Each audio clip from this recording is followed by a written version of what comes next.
Here we are in a Gen 5 6.2 L86 8-speed JK. Listen to that. Well, listen to what? You can barely hear it. There's no rump. We're at 500 RPM. This is about the most unassuming motor there is.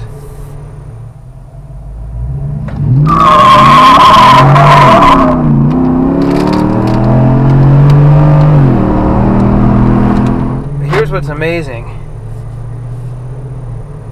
We've run these Gen 5 L86s against LS3s and they beat them. We run them against 5.7 Hemis and they beat them. We run them against 6.4 Hemis and they beat them. We even run them against 480 horses and they beat them. So here's what's amazing. This is about the most docile engine you can drive. But when you get on it, it turns into a Dr. Jekyll and Mr. Hyde engine. I'm a 4-cylinder right now, probably getting pretty decent gas economy. Yet this motor will still perform right up there with a 500 horse engine. Now, when I say that, there are some limitations.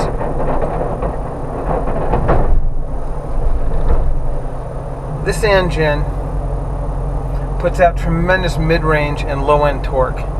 So from 0 to 60, this engine will take most of the crate motors, the 430 horse LS3, the 480 horse LS3, and even the 500 plus horsepower 6.2s.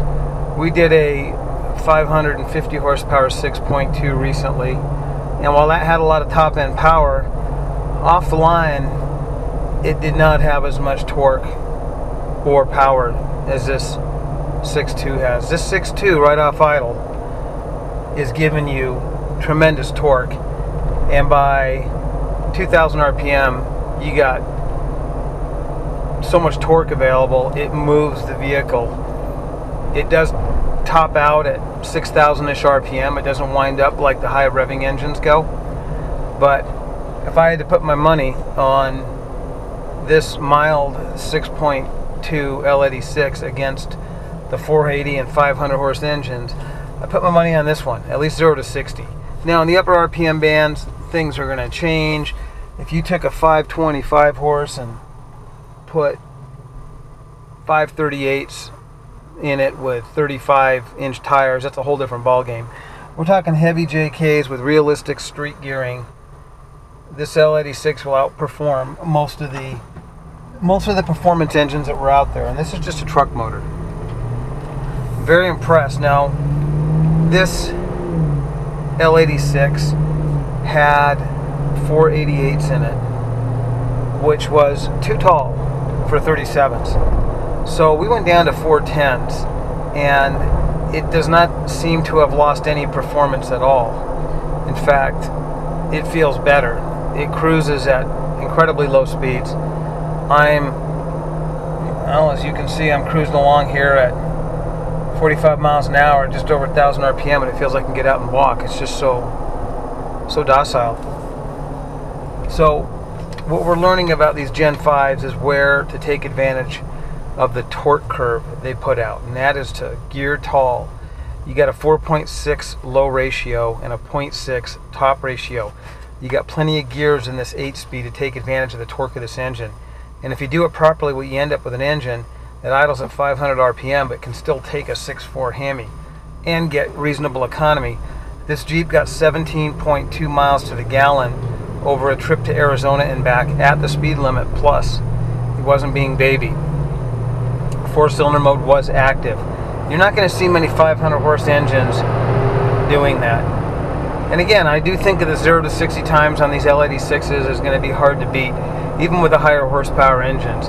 At least apples for apples. This Jeep we built a little while back. The customer came out and drove it around. He likes it so much he wants to build another one. He wants to leave one on the East Coast and one on the West Coast so he can drive one wherever he's at. And I don't disagree with him. These Gen 5s have truly impressed me, and I might even put a 5.3 in my own JK. And the reason I say a 5.3 is, as this customer would tell you, and some of the others with 6.2s, they got a lot of power. And unless you really have a need for that power, you don't need the 6.2. You can go with a 5.3, save a bunch of money. Both the engines run on regular gas. And now that I've had time to drive these, I remember early on in some of the Gen 5 videos I said I've got to put some miles on them, I've got to drive them, and I've done that now. What I realize is the Gen 5 engines have a lot to offer, and you need to take advantage of what they offer, which is the low and mid-range torque, the high compression, the almost diesel-like qualities of this engine. You combine that with the 8-speed, and it's phenomenal. Even the 6-speed is phenomenal. I can get the much better mileage in the V6 in this vehicle due to the inherent torque, yet the 4-cylinder mode, which cuts the cylinder displacement in half, essentially, with nearly, and here's the thing, I can say 450 horsepower, but it doesn't feel like 450 horsepower, it feels like more.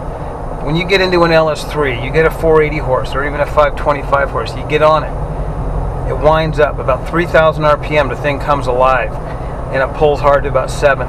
It's not how this motor runs. This engine, right off idle, will rip the tires loose, and it'll pull hard right up through the red line, and then it shifts and it pulls hard again.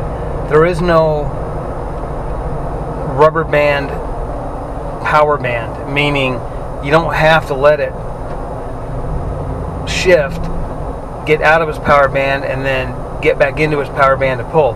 It's just pulling all the time.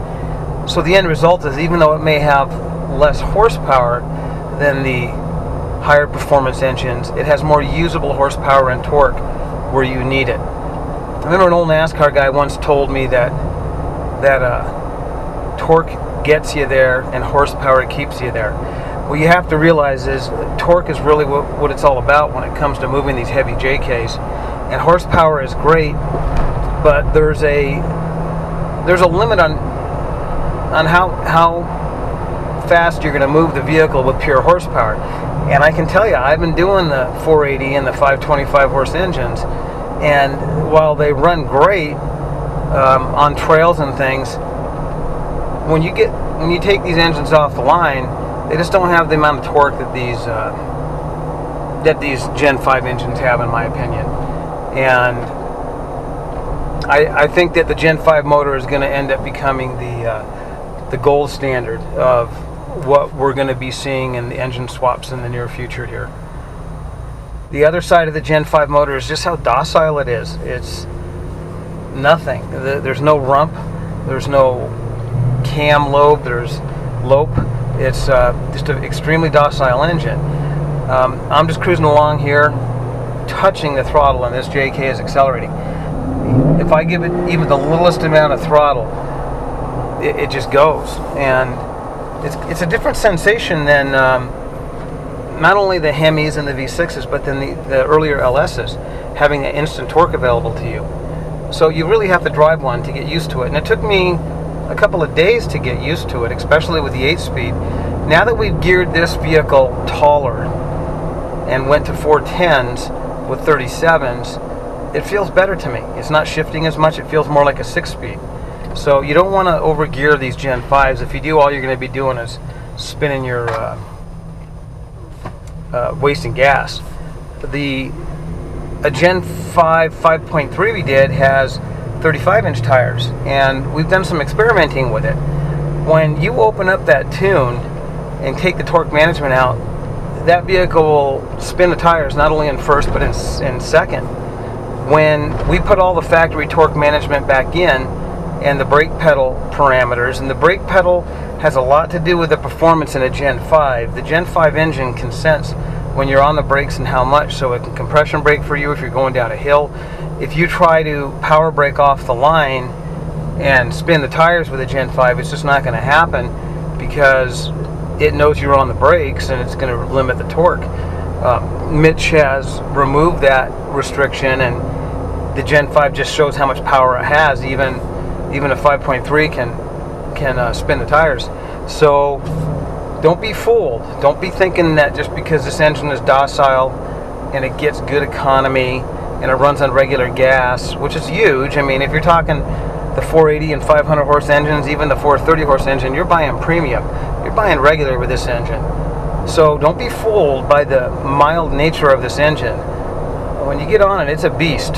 And I would pretty much, cubic inch for cubic inch, put my money on this engine over any of the other 6.2s or even the 6.4 Hemis and the 6.1 Hemis in a 0 to 60 environment. Even on top, these things pull hard. I haven't done a lot of testing at the higher speeds, but I can tell you that this vehicle will cruise at 80 miles an hour like being in your living room, and it'll kick into 4-cylinder mode, and you'll be cruising down the highway as a V4. Just an amazing engine. And this does have the 8-speed in it. You'll be seeing some more builds with these 8 speeds. We're going to be doing a 5.3 8-speed. We're doing 2 more 6.2 8 speeds. I call these engines halfway to a diesel because they do have the high compression.